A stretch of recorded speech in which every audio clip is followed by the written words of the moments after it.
그리고 예수께서 제자들과 그분을 따르는 사람들을 다 불러놓고 말씀하셨습니다. 누구든지 나를 따르려거든 자기를 부인하고 자기 십자가를 지고 따라야 한다. 누구든지 자기 생명을 구하려고 하는 사람은 잃어버릴 것이요 누구든지 나와 복음을 위해 자기 생명을 버리는 사람은 구할 것이다. 사람이 온 세상을 다 얻고도 자기 생명을 잃으면 무슨 소용이 있겠느냐? 사람이 자기 생명을 무엇과 바꾸겠느냐? 함께 읽겠습니다. 누구든지 음란하고 죄 많은 이 세대에서 나와 내 말을 부끄럽게 여기며 인자도 아버지의 영광을 입고 거룩한 천사들과 함께 올 때 그를 부끄럽게 여길 것이다. 네, 오늘 하나님께서 주시는 말씀을 통해서 우리 모두가 동일한 은혜를 누리고 또 삶의 결단을 이룰 수 있게 되기를 주님의 이름으로 축복합니다. 지난주에 저희가 결단에 대해서 함께 말씀을 나누었습니다.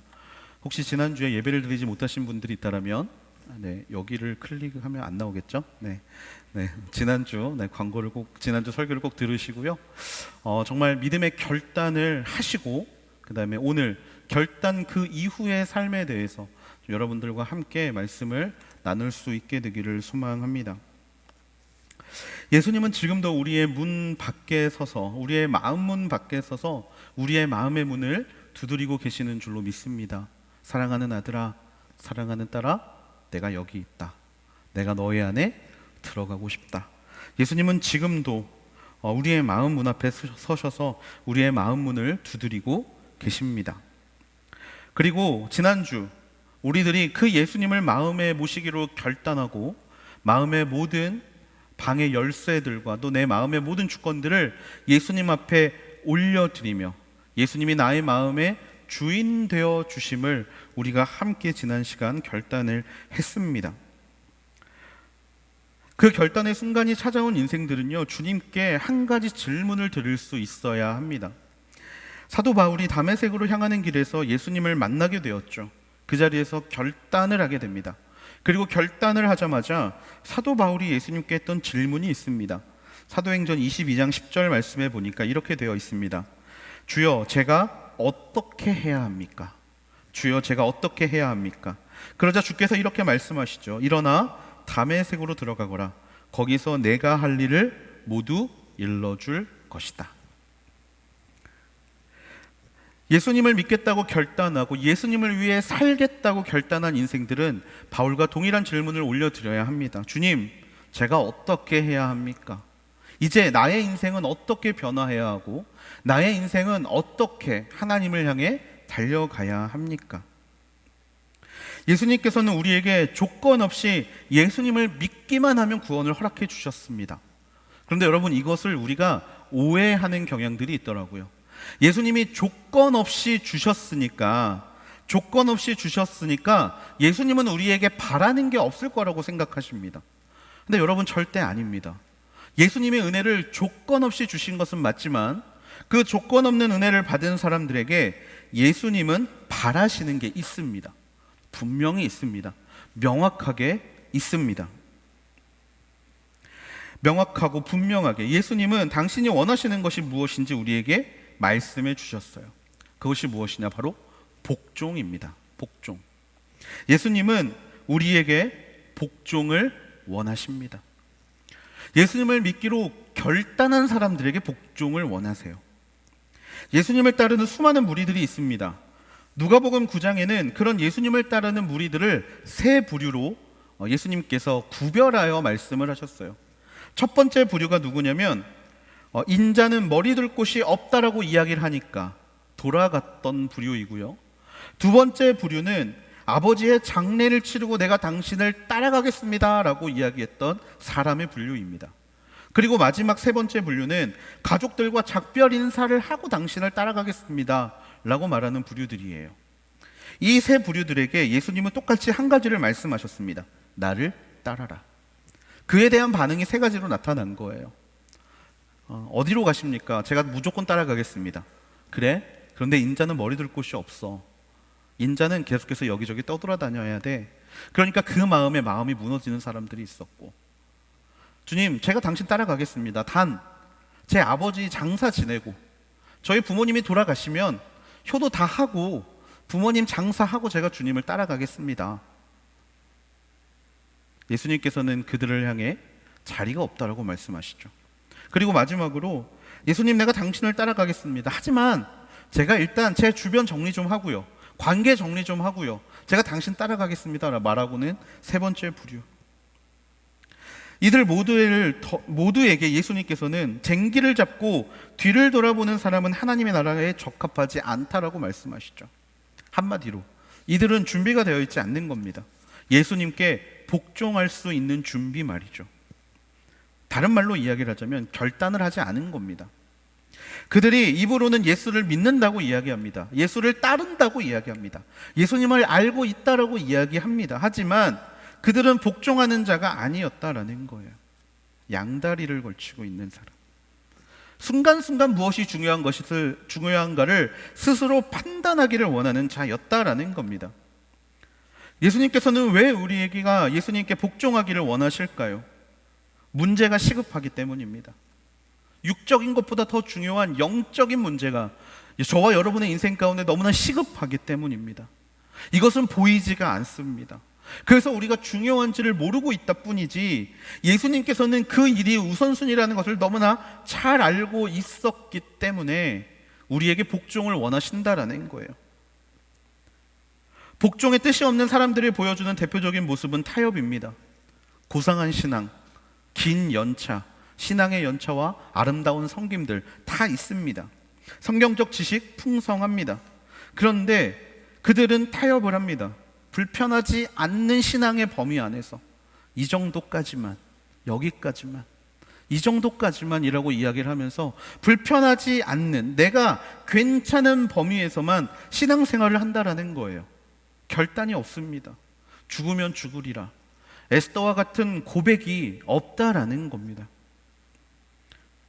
그냥 신압으로 흘러가는 대로, 다른 사람 사는 대로 나도 살아가야지, 좋은 게 좋은 거지. 그들에게 종교는 세상을 회피하기 좋은 그냥 하나의 쿠션일 뿐이죠. 예수님을 믿겠다 결단하는 것이 아니라 도망가기 위한, 세상의 모든 문제에서 회피하기 위한 쿠션일 뿐입니다. 예수님은 어떠셨을까요? 예수님은 절대로 세상과 타협하지 않으셨습니다. 제자의 숫자를 늘리기 위해서 그들이 듣기 좋은 말을 하신 분이 아니십니다. 자신을 따르는 무리들을 늘리기 위해서 그들의 귀에 달콤한 말들을 해주시는 분이 절대로 아니셨어요. 조건을 수정하시지도 않았고요, 듣는 사람들의 좋은 말을 듣고 따라오도록 하시지도 않으셨다라는 겁니다. 예수님께서 하시는 복종은, 예수님께서 말씀하시는 복종은요, 당신의 삶을 그대로 따라오는 거예요. 예수님이 어떻게 사셨는지, 예수님이 어디를 향해 가셨는지 그것을 따라 사는 삶이 바로 예수님께서 원하시는 복종의 삶이라는 것입니다. 제자들이 여러분 왜 제자인지 아십니까? 성경에는요, 예수님을 따르는 수많은 무리들이 나오는데 예수님은 그 중에 특별히 12명의 제자를 지명하여 말씀하세요. 왜 이 제자들은 제자일까요? 그들은 복종하는 사람들이었기 때문이에요. 그들이 어떤 복종을 했을까요? 집을 버렸습니다. 집을 버렸어요.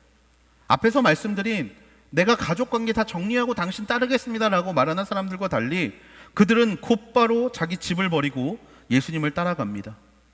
직업도 버리고 예수님을 따라간 거예요. 그 행위가 바로 결단의 행위 아닙니까?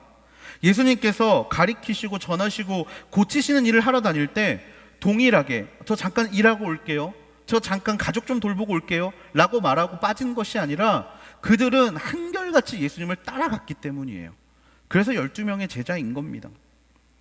실제 자기의 일과 집을 버리고 예수님을 쫓았습니다. 야고보와 요한은 세베대와 일꾼들을 배에 남겨두고 그 자리에서 바로 예수님을 따라갔고요, 여러분이 잘 아시는 세리 마태도 세관에 앉아있다가 모든 것을 버리고 그냥 예수님을 따라가는 거예요. 왜? 예수님이 나를 따라오라고 했으니까. 자, 그러면 우리는 지금부터 결단해야 합니다. 여러분의 가정과 일을 버리고 예수님을 따르십시오 라고 말하면 제가 정말 나쁜 놈이 되겠죠.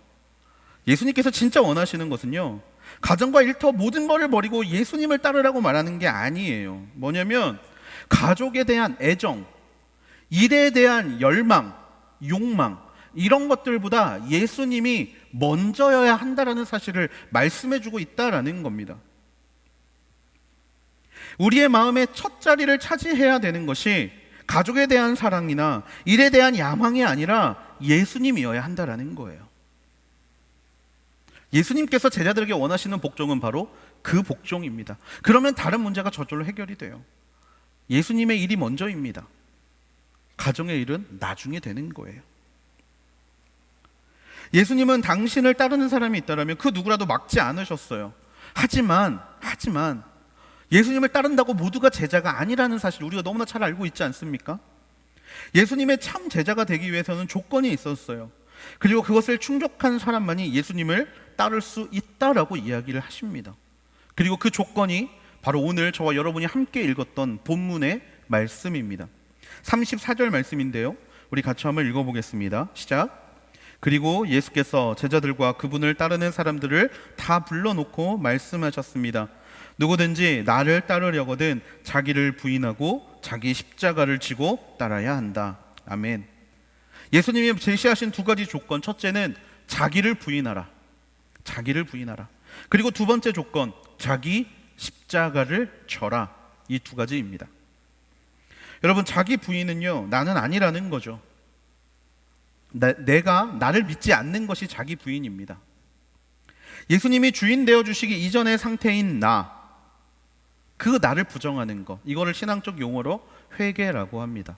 지난날의 죄를 돌이키는 것이죠.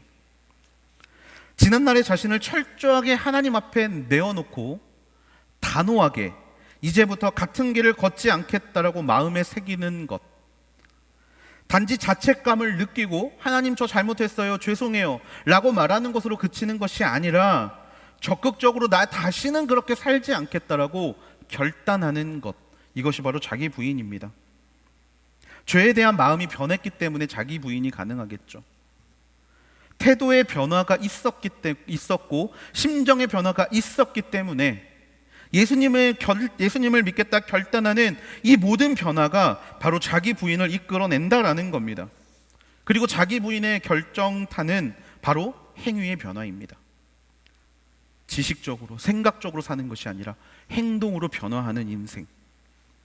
구체적으로 말씀을 드리면, 여러분이 혹시 누군가의 것을 빼앗은 적이 있다면 그것에 대한 배상을 하셔야 되는 것을 의미합니다. 내가 누군가의 것을 훔쳤다면, 내가 누군가에게 상처를 주고 내가 높아지는 일이 있었다면 그 일에 대한 변화까지 이끌어내야 한다는 거예요. 여러분, 과거는 그렇게 쉽게 우리에게서 떨어지지 않습니다. 과거는 그렇게 쉽게 떨어지지 않아요. 그런데 그 과거의 이익을 내가 지금도 누리고 있다면 내가 마음만 돌이켜서는 그것은 진정한 회개가 이루어지지 않는다라는 겁니다. 예수님께서 삭개오에게 뭐라고 이야기를 하셨습니까?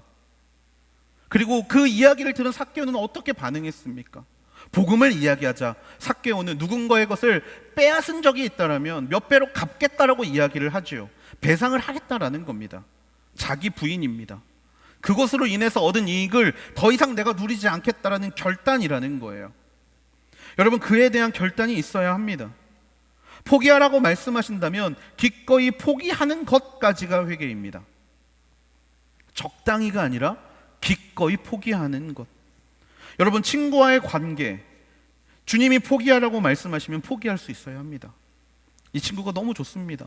이 친구랑 있으면 너무 즐겁고 나를 너무나 잘 이해해 주는 것 같고 나를 많이 도와주고 나를 많이 품어주고, 그런데 어느 날 예수님께서 그 친구와의 관계를 정리하라고 말씀하십니다. 여러분, 그것을 정리할 수 있는 것이 자기 부인이라는 거예요. 내 생각은 가까워지고 싶지만 하나님이 자르라고 말씀하실 때 잘라야 한다라는 거예요. 여러분, 취미가 있으십니까? 하나님의 것과 그 취미가 부딪히고 있다면 내려놓으셔야 합니다. 그것보다 더 중요한 하나님이 우리에게 계시기 때문입니다. 여러분, 감정의 문제일 수도 있습니다. 그것이 무엇이든지 간에 버릴 수 있는 것까지가 회개라는 사실을 우리는 기억해야 합니다. 그게 결단한 자의 인생이라는 거예요.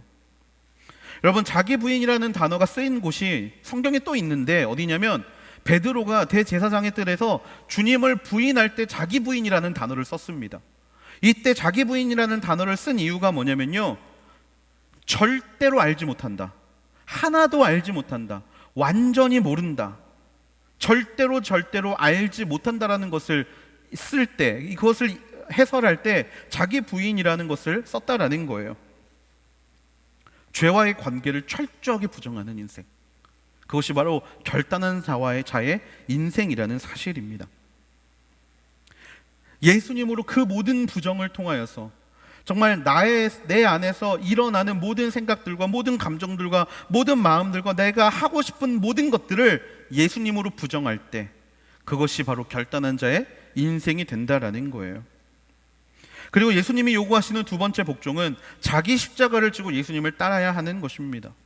여러분, 우리가 팔레스타인 지역에 살고 있다라면 십자가를 지고 가는 사람들을 봤을 겁니다. 그러면 우리가 뭐라고 생각할까요? 죄인이구나, 정말 큰 죄인이구나, 죽음으로 향해 가는 죄인이구나라고 생각할 겁니다. 여러분, 많은 사람들이 십자가를 지고 예수님을 따르라는 말을요 잘못 해석합니다. 나의 인생에 찾아오는 어려움과 힘듦과 이런 문제들을 내 십자가로 여기고 주님께 나아가야 되는 거구나 라고 문자 그대로 해석합니다. 근데 여러분, 이 말씀은 그런 말씀이 아니에요. 이 말씀이 여러분이 생각하시는 그런 말씀이 맞다라면 수고하고 무거운 짐진 자들아 다 내게로 오라는 예수님의 말씀은 가짜가 되는 겁니다. 자기 십자가를 지고 예수님을 따르라는 이 말씀의 핵심은요, 매일 내가 지고 있는 십자가에 나를 못 박으라는 이야기입니다. 매일 나를 부정하라는 거예요. 매일 너를 부정해. 일회성의 사건으로 끝나는 것이 아니라 매일 십자가에 너를 못 박을 수 있도록 매일 너의 십자가를 가지고 나를 따르라는 겁니다. 우리가 십자가를 지고 예수님을 따르는 이유, 갈라디아서 5장 24절에 나옵니다. 그리스도 예수께 속한 사람들은 육체와 함께 그 정욕과 욕망을 십자가에 못 박았습니다. 이 못 박는 것이 언제 일어나야 된다? 매일 일어나야 된다. 그러니까 내 십자가를 지고 예수님을 따라가야 한다는 거예요. 누가복음 9장 23절에 보면요, 똑같은 말이지만 바로 이 포인트가 들어 있습니다. 그러고는 그들 모두에게 말씀하셨습니다. 누구든지 나를 따르려면 자기를 부인하고 날마다 자기 십자가를 지고 따라야 한다. 날마다. 여러분, 우리 모두는 매일 나의 십자가를 지고 예수님을 따라가야 할 줄로 믿습니다. 여러분, 십자가의 사건은 나를 죽이는 사건이라고 말씀을 드렸어요. 그래서 우리에게 꼭 필요한 게 있습니다. 여러분, 그런 생각 해보신 적 없으신가요? 도대체 새벽 기도는 왜 하는 거지? 옛날에 유명한 짤이 하나 있었습니다. 최모 목사님께서 요셉에서 정말 유명한 짤, 새벽 예배는 기본이야 기본, 박수 2번 치시면서 다음날 새벽 기도를 빠지셨다는 또 이 안타까운 스토리를 제가 들은 적이 있는데, 왜 새벽 예배는 기본이 되어야 할까요? 그날의 하루를 십자가에 못 박는 시작이 새벽 기도이기 때문입니다. 여러분, 큐티는 왜 해야 되나요? 단순히 나의 변화 때문에? 아니요, 십자가에 못 박는 행위이기 때문입니다. 자기 부인의 시간이 바로 큐티의 시간이에요. 하나님께서는 뭐라고 말씀하시는가? 하나님은 내가 어떻게 결단하기를 원하시는가? 하나님은 내가 무엇을 쫓아가기를 원하시는가? 복종의 대답을 얻는 시간이 큐티의 시간입니다. 이런 시간들을 통하여서 우리는 정욕과 욕망을 못 박아야 한다는 거예요. 날마다, 매 순간마다 십자가는 항상 우리의 등 뒤에 있어야 한다는 사실입니다. 35절 말씀입니다. 누구든지 자기 생명을 구하려고 하는 사람은 잃어버릴 것이요, 누구든지 나와 복음을 위해 자기 생명을 버리는 사람은 구할 것이다. 근데 여러분, 똑같은 말씀을 개역개정으로 보면 이렇게 되어 있습니다. 누구든지 자기 목숨을 구원하고자 하면 잃을 것이요, 누구든지 나와 복음을 위하여 자기 목숨을 잃으면 구원하리라. 여러분, 이 말씀을 보니까요, 다른 단어가 하나가 등장합니다. 우리말 성경에는 생명이라는 단어가 등장하고 개역개정에서는 목숨이라는 말이 등장을 해요. 그런데 이 생명, 목숨으로 번역된 헬라어 단어는 푸시케입니다. 푸시케. 근데 어디에는 목숨이고 어디에는 생명으로 번역됐어요. 근데 여러분, 개역개정의 본문을 다시 한번 보시면요, 굉장히 의미심장한 말입니다. 저 죄송한데 다시 한 번만 좀 띄워주실래요? 개역개정 거. 네, 목숨에 나오는 거. 네. 여러분, 이 말씀만 보면 어떤 마음이 드세요? 죽으러 가야 될 것 같죠? 선교하다가 죽어야 될 것 같지 않습니까? 자기 목숨을 버리면, 예수님과 복음을 위하여 목숨을 버리면, 여러분 근데 우리가 믿고 있는 하나님이 단순히 죽을 때의 모습만 보시는 하나님이신가요? 절대로 아닙니다. 어떤 분들은요, 문자 그대로 그냥 이걸 목숨 그냥 순교하는 것이 하나님이 원하시는 것이라고 생각할 수 있어요. 근데 여러분, 그러면 천수를 다 누리고 죽은 요한은 하나님이 구원을 주시지 않는 사람인가요? 절대로 아니라는 겁니다. 여러분, 저는 그래서 우리말 성경의 번역이 너무 좋습니다. 여기에 뭐라고 되어 있냐면 생명이라고 되어 있어요. 생명. 여러분, 생명은 모든 것을 포함하는 단어입니다. 모든 것을 포함하는 단어. 여러분, 여러분이 여러분의 의지대로 뭐를 할 수 없다라고 생각해 보세요. 여러분이 한 주 일을 매 시간 여러분이 하고 싶은 일을 했던 게 아니라 상사가 시키는 일을, 그것도 야근 내내 했다라고 생각해 보세요. 그리고 금요일 저녁 밤 12시 집에 못 가고 회사에 있는데 여러분의 마음은 어떤 생각이 드시겠습니까? 아, 진짜 내가 이렇게 살아야 되나? 내가 이렇게 살아야 되나? 이런 생각 드시지 않겠습니까? 정확히 말하면 그 상태는요, 생명이 없는 상태예요. 내 마음대로, 내 생각대로, 내 의지대로 할 수 있는 게 하나도 없다 보니까 생명이 없는 상태입니다. 타인의 의지대로, 타인의 요구대로, 타인이 원하는 것만을 하고 있는 그 상황, 생명이 없는 상황입니다. 숨은 쉬고 있어요. 그런데 중요한 의지가 없는 겁니다. 여러분, 생명이란 단어는 이 모든 것을 포함하는 거예요. 그래서 이 말씀의 기본에 깔려있는 말씀은 뭐냐면요, 내 생명을, 자기 생명을 구하려고 하는 사람은 잃어버릴 것이고 예수님과 복음을 위해 생명을 버리는 사람을 구할 것이다 라는 이야기는, 자신의 의지를 예수님께 드리는 사람은, 자신의 의지를 예수님께 드리는 사람을 예수님은 그 생명을 구해 주신다라는 의미입니다. 목숨뿐만이 아니라 나의 자아를 매일 자기 십자가를 지고 십자가에 못 박는 순간, 나의 의지를 버리면서 나의 생명을 버리는 순간 하나님이 예수님이 그 인생을 통하여 일하신다라는 거예요. 예수님이 구하신다라는 겁니다. 전적으로 예수님께 달려가는 인생. 나의 마음속 집에 예수님을 모시는데 그냥 잠깐, 예수님 월세 좀 살다 가세요, 예수님 딱 2년 전세 살다 가세요, 이렇게 말하는 게 아니라, 예수님, 이 집의 주인이 당신입니다 라고 말하는 그 순간, 바로 나의 생명을 버리는 순간 예수님께서는 당신과 당신의 복음을 위해 생명을 버리는 사람을 구해 주신다라고 말씀하고 계시다라는 겁니다. 그리고 그것이야말로 예수님께 복종하는 인생이라는 거예요. 주님은 당신을 따르는 무리들이 당신을 적당히 따르기를 원하지 않으셨습니다. 그래, 너는 그 정도 해, 너는 바쁘니까 이 정도만 해도 돼, 넌 달란트 많으니까 1달란트만 써도 돼. 예수님은 한 번도 그렇게 말씀하지 않으셨어요. 자신을 따르는 무리가 어떠한 성향을 가지고 있고 어떠한 성품을 가지고 있고 어떠한 모습을 가지고 있던지 간에 그들의 전부를 원하셨다는 사실을 우리는 기억해야 합니다. 성경에 유명한 두 가지의 고백이 나오죠. 베드로의 고백과 도마의 고백입니다. 베드로는 주님께 이렇게 고백하죠. 주는 그리스도이십니다. 도마는 뭐라고 고백합니까? 나의 주, 나의 하나님이십니다. 여러분, 이 두 고백이 왜 유명한 고백이 되었을까요? 이 말은요, 당시의 문화와 철저하게 반대되는 말이었기 때문입니다. 당시는 로마 시대에는요, 시저가 주라고 고백해야만 목숨을 부지할 수 있던 세대였습니다. 그러한 때에, 그렇게 강요받는 때에 주가 그리스도이십니다, 예수님이야말로 나의 주인이십니다, 저는 시저를 따라가지 않겠습니다. 그리고 그분이 구원자이십니다, 저는 그분이 나를 죄에서 구원하실 것을 믿습니다라는 고백. 나의 주, 나의 하나님, 예수님이야말로 나의 주인이십니다. 그리고 그분이야말로 다른 그 무엇과는 비교될 수 없는 한 분 하나님이십니다. 그래서 이 두 고백이 세상에 충성하지 않겠다라는 고백인 거예요. 세상과 반대되이 살겠다, 세상의 가치관에 무릎 꿇지 않겠다, 나는 결단하고 복종하며 살겠다라는 고백입니다. 그렇기 때문에 이 고백이 예수님이 기뻐하시는 고백이 될 수 있었다라는 거예요. 빌립보서 2장 10절과 11절은 이렇게 이야기하고 있습니다. 같이 한번 읽어보겠습니다. 빌립보서 2장 10절과 11절 말씀입니다. 시작. 이는 하늘과 땅과 땅 아래에 있는 모든 사람들이 예수의 이름 앞에 무릎을 꿇게 하시고 모든 입으로 예수 그리스도를 주라 시인하게 하셔서 하나님 아버지께 영광을 돌리게 하시려는 것입니다. 아멘. 하나님이 바로 예수님이 제자들에게 바라시는 게 이거였다라는 거예요. 모든 사람들이 예수의 이름 앞에 무릎을 꿇게 하시고 결단하게 하시고 모든 입으로 예수 그리스도를 주라 시인하게 하시고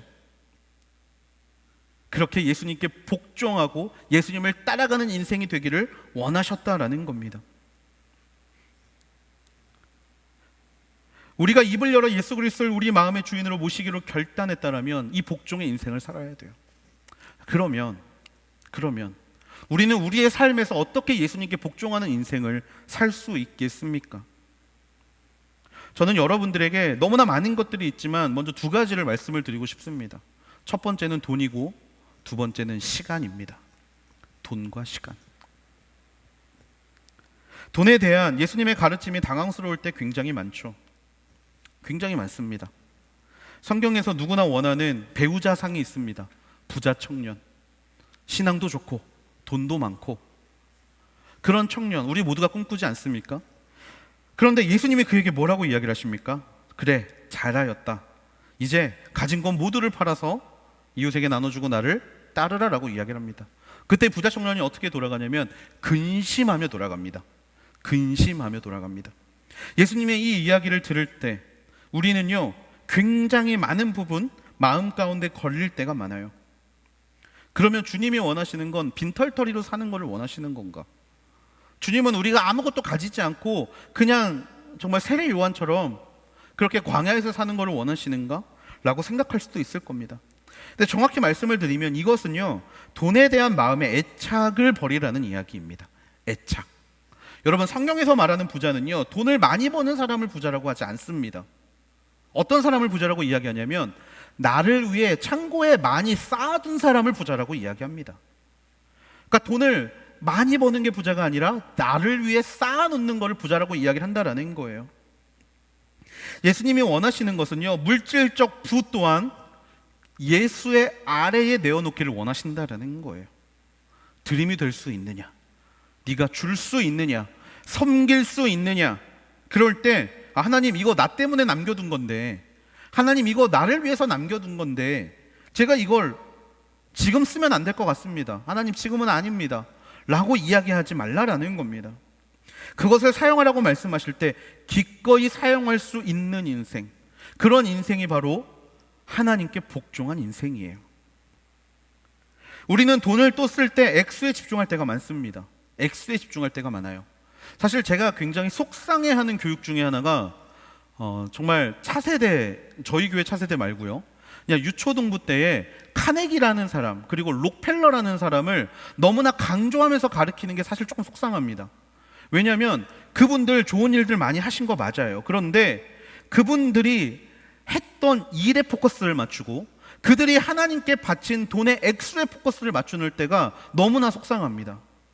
너무나 속이 상해요. 그런 거를 볼 때마다 누가 많은 돈을 어떻게 했다더라, 누가 정말 자신이 가지고 있는 돈 얼마를 기꺼이 냈다더라. 우리는 그런 거에 집중할 때가 너무나 많아요. 그런데 여러분, 예수님이 집중하셨던 사람은요 누구냐면 두 렙돈을 드린 여인입니다. 부자가 와서 가진 거 하나님께 다 드리겠습니다, 이거에 집중하신 게 아니라요, 한 끼 먹고 살기 힘든 그 여자가 바친 그 두 렙돈에 예수님은 집중하셨다라는 거예요. 왜냐하면 예수님은 그 여인이 진짜 중요한 게 무엇인지 알고 있었다고, 예수님은 그것을 알고 계셨기 때문이에요. 그 여자가 이야기하는 것이 무엇입니까? 언제든지 당신이 원하시면 가진 것 모두를 드리겠습니다. 한마디로 나의 것은 주의 것입니다 라는 고백이 그 안에 들어져 있다라는 거예요. 이것이 복종 아니겠습니까? 이것이 순종 아니겠습니까? 야, 네가 해야 돼, 네가 달려가야 돼, 주님 그렇게 하겠습니다, 결단할 수 있는 인생. 여러분, 그런 사람이야말로 진짜 복종이 무엇인지를 깨달을 수 있는 사람인 줄로 믿습니다. 제가 대학부에 있을 때 한 지체가 굉장히 어려운 상황에 처했습니다. 장례가 있었는데요. 부모님이 돌아가셨어요. 친척도 없고, 우리가 소위 직장인들이면 누구나 들고 있는 상조도 없고, 아무것도 없었습니다. 아무것도 없었어요. 손은 벌려야 되는데 친한 사람은 아무도 없고, 친척 아무도 없었습니다. 장례를 치러야 하는데 너무나 막막한 거예요. 그래서 저에게 전화가 왔습니다. 목사님, 좀 도와주실 수 있을까요? 목사님, 좀 도와주시면 좋겠어요. 의지할 데가 아무것도 없어요. 도와주실 수 있을까요? 근데 사실 저도 좀 빈털털이거든요. 도와주고 싶은데 물질적으로 제가 도와줄 수가 없는 거예요. 그래서 알았어. 그러면 내가 좀 알아볼게. 내가 어떻게 교회적으로 할 수 있는 방법을 좀 찾아볼게. 생각하는 마음으로 이제 기도를 하고 그 사실을 같이 일하는 MC단에게 공유를 한 적이 있습니다. 공유를 했어요. 상황이 이래. 그래서 우리가 좀 이걸 위해 같이 기도했으면 좋겠어. 그랬는데 한 친구에게 전화가 왔습니다. 목사님, 저 다음 학기 학비가 저한테 있는데 저 이거 그 친구 장례할 때 좀 사용했으면 좋겠어요. 라고 자기의 다음 학기 학비를 저에게 보내는 거예요. 그 친구의 형편을 제가 너무나 잘 알거든요.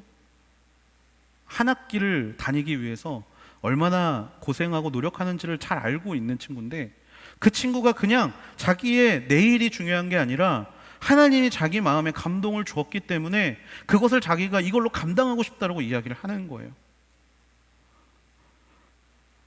여러분들은 하나님 앞에서 그렇게 나아가실 수 있겠습니까? 여러분, 그 마음이 바로 하나님께 복종하는 인생이라는 거예요. 돈에 포커스를 맞추는 게 아니라 그 마음에 포커스가 있다는 겁니다. 하나님이 주시라고 하시는 이 마음이 저에겐 너무 귀중한 것이기 때문에 제가 이거를 감당하고 싶어요. 여러분의 상황에 찾아오는 수많은 일들이 있을 겁니다. 여러분, 교회에 헌금 많이 하고 이게 중요한 게 아닙니다. 하나님이 여러분의 마음에 감동을 주셔서 여러분의 가지고 있는 것을 누군가를 위해 사용하라고 말씀하실 때, 여러분, 내가 돈보다 하나님께 더욱더 복종하는 사람입니다를 그 순간 보여줄 수 있게 되기를 주님의 이름으로 축복합니다. 그것이 결단한 자의 인생이라는 거예요. 시간의 문제도 마찬가지입니다. 예수님을 믿는 사람들은, 그분의 뜻에 복종하는 사람들은 우선순위를 재조정해야 합니다. 재조정을 해야 돼요. 우리는 스케줄을 잡을 때 가장 중요한 일을 중심으로 다른 일들을 정합니다. 여러분, 토요일에 저에게 가장 중요한 일은 예배여야 합니다. 예배여야 해요. 그리고 제가 가장 집중해야 될 건 설교 오문을 써야 하는 일입니다. 그런데 여러분, 제가 토요일에 설교 오문도 안 쓰고 다른 일을 한다라고 생각을 해보세요. 여러분 보시기에 정말 제가 하나님을 사랑한다라고, 하나님께 복종한다라고 말할 수 있을까요? 절대로 그럴 수 없습니다. 여러분, 마찬가지로요, 우리의 인생의 시간표는 가장 중요한 것을 중심에 두고 그 이외의 것들을 스케줄을 짜야 합니다. 그렇다면 여러분은 무엇에 스케줄을 맞추면서 살아가고 계십니까? 학생이라면 공부하는 게 당연하죠. 직장인이라면 일하는 게 당연합니다. 근데 여러분, 경계선들이 있죠. 경계선들이 있습니다. 그런 경계선에 여러분들은 무엇을 선택하고 계십니까? 무슨 일을 하기 전에 하나님과 대화하고 계십니까? 일을 하기 전에 하나님과 소통하고 계세요? 하나님께 뜻을 물어보고 계세요? 여러분, 그런 시간이 여러분에게 있으십니까? 만약에 그 시간이 우리에게 없다라면요, 우리는 시간을 하나님 앞에 드린 인생이 아니라는 겁니다. 여러분, 주일은 어떻게 보내고 계십니까? 일주일간 못했던 일들을 하는 날이 주일이 아닙니다. 주일은 결단하는 날이에요. 이 시간을 하나님께 드리겠다 결단하는 날입니다. 그 하나님으로 인해 즐거워하겠다 결단하는 날이에요. 내 시간이 아니라 하나님께서 우리에게 허락하신 시간이기에 이 날을 하나님께 드리겠다 결단하는 날입니다. 그것이 바로 복종입니다. 시간의 복종이에요. 36절 말씀입니다. 사람이 온 세상을 다 얻고도 자기 생명을 잃으면 무슨 소용이 있겠느냐. 내가 하고 싶은 일, 내가 원하는 일, 내가 바라는 일, 그렇게 돈도 시간도 하나님께 드리지 않고 내가 원하는 대로 하고 싶은 대로 다 이루어 놨어요. 다 이루어 놨는데 하나님이 뭐라고 말씀하십니까? 생명을 잃으면 무슨 소용이 있겠느냐? 생명을 잃으면 무슨 소용이 있겠느냐? 일의 노예가 되고, 시간의 노예가 되고, 물질의 노예가 되고, 그렇게 살다가 그것들이 이끌어가는 방향대로 살다가 너의 생명을 잃으면 무슨 소용이 있겠느냐? 마치 창고에 평생 행복하게 살 물건을 가득 채워놓은 부자에게 그날 하나님이 그를 데려가시면 그것이 아무 의미가 없듯이, 우리가 그렇게 노예로 살아가고 있는 시간과 물질과 그리고 일과 그런 것들에서 하나님은 분리되기를 원하신다라는 겁니다. 예수님께 복종하는 인생은요, 생명을 살리는 예수님과 함께 걸어가는 인생입니다. 여러분, 여러분의 생명을 예수님께 드릴 수 있게 되기를 주님의 이름으로 축복합니다. 특별히 여러분의 시간 그리고 여러분의 돈을 예수님께 드리십시오. 예수님이 원하실 때 여러분은 청지기 그냥 맡아 놓은 사람으로서, 예수님이 원하실 때, 예수님이 요구하실 때 기꺼이 예수님께 드릴 수 있는 믿음의 자녀들이 되기를 주님의 이름으로 축복합니다. 마지막으로 예수님께 복종하는 인생이 감당해야 될 사명이 있습니다. 38절 말씀입니다. 같이 한번 읽어보겠습니다. 38절 시작. 누구든지 음란하고 죄 많은 이 세대에서 나와 내 말을 부끄럽게 여기면 인자도 아버지의 영광을 입고 거룩한 천사들과 함께 올 때에 그를 부끄럽게 여길 것이다. 아멘. 예수님께 복종해서 모든 것을 예수님께 드리는 인생, 그리고 그들에게 주신 사명, 그것은 바로 그리스도를 시인하는 사명입니다. 그리스도를 시인하는 사명. 예수님께서 부끄럽게 여기지 말라고 이야기하셨다는 것은요, 우리가 예수님을 시인할 때 부끄러워할 때가 있다라는 이야기입니다. 또 예수님은 왜 우리가 부끄러워할지 알고도 계셨어요. 세대가 음란하고 죄 많은 세대이기 때문에 너희가 부끄러워할 거야 라고 이야기하셨습니다. 그리고 예수님은 당신께 복종하는 자녀들이 소수라는 사실도 알고 계셨어요. 마태복음 7장 13절 14절에 보니까 좁은 문으로 들어가라. 멸망으로 인도하는 문은 크고 그 길은 넓어 들어가는 사람이 많다. 그러나 생명으로 인도하는 문은 좁고 그 길은 험해 찾는 사람이 적다. 이미 예수님은 다 알고 계셨어요. 우리가 예수님을 고백하는 것을 부끄러워할 거라고, 그리고 우리가 죄 많고 이 음란한 세대 가운데 그 예수님을 따라가는 그 길을 선택하는 사람이 적을 것이라는 거 모두가 예수님은 알고 계셨습니다. 이러한 하지 못할 여러 가지 이유가 있을지라도 우리가 해야 될 것은요, 예수님을 시인하는 일입니다. 예수님을 시인하는 일. 나는 그리스도인입니다. 여러분, 회피하시면 안 됩니다. 나는 그리스도인입니다. 왜 해야 됩니까?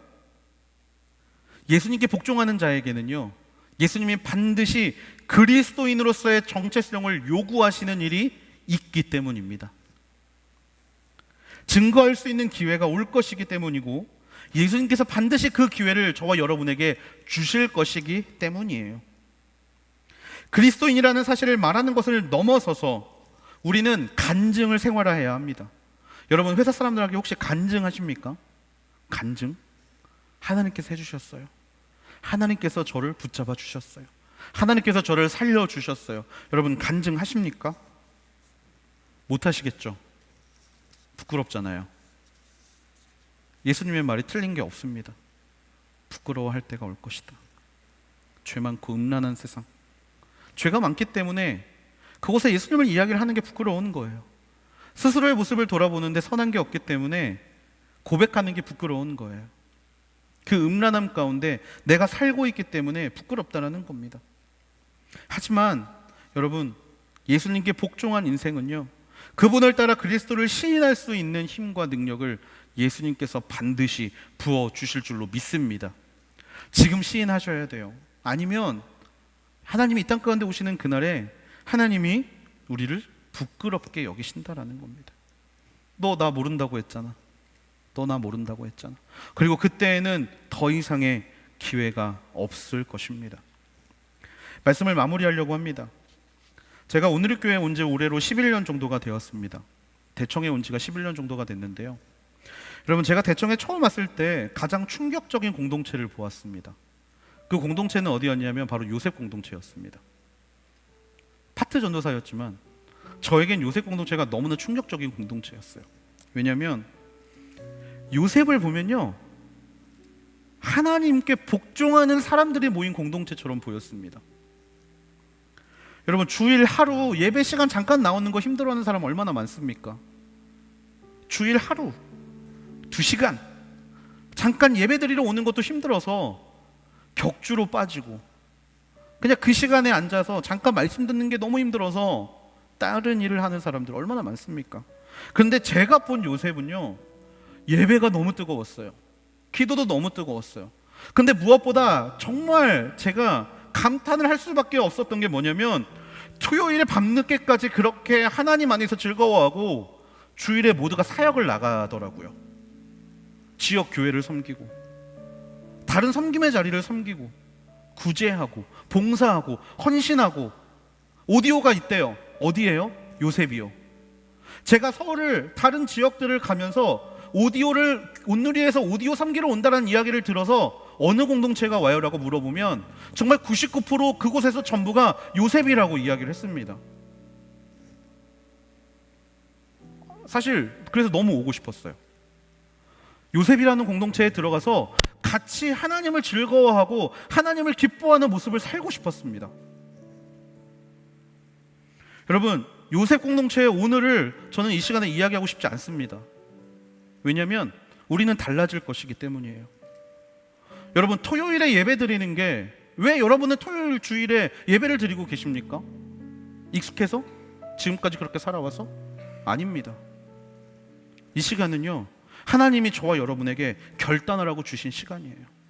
여러분, 우리가 요셉 공동체라면 요셉의 결단을 해야 합니다.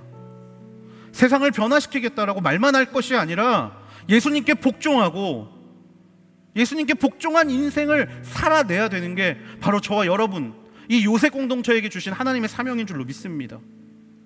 여러분, 결단한 인생을 다른 데서 롤모델을 찾으려고 하지 마세요. 요셉의 원래 결단한 공동체였습니다. 시간을 드리겠습니다. 헌신을 드리겠습니다. 마음을 드리겠습니다. 생각을 드리겠습니다. 그래서 결국에 하나님만 바라보겠습니다.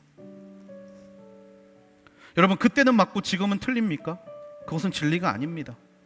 그것은 진리가 아니에요. 그 예수님이 말씀하시는 결단, 그 이후의 삶이 오늘 저와 여러분 앞에 펼쳐져 있습니다. 우리의 마음을 문을 열어 예수님을 모시기로 결단하셨다면 그 결단에 합당한 인생을 말뿐이 아니라 삶으로 살아낼 수 있는 저와 여러분이 되기를 소망합니다.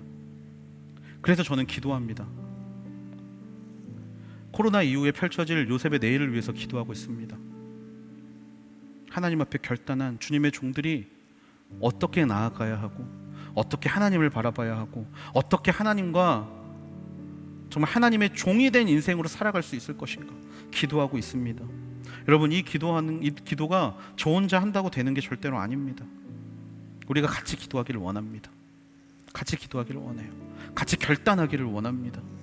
그래서 세상이 요셉 공동체를 바라봤을 때 하나님을 결단한 사람은 저런 모습이어야 해. 하나님을 정말 믿겠다고 결단한 인생은 저런 인생이어야 해.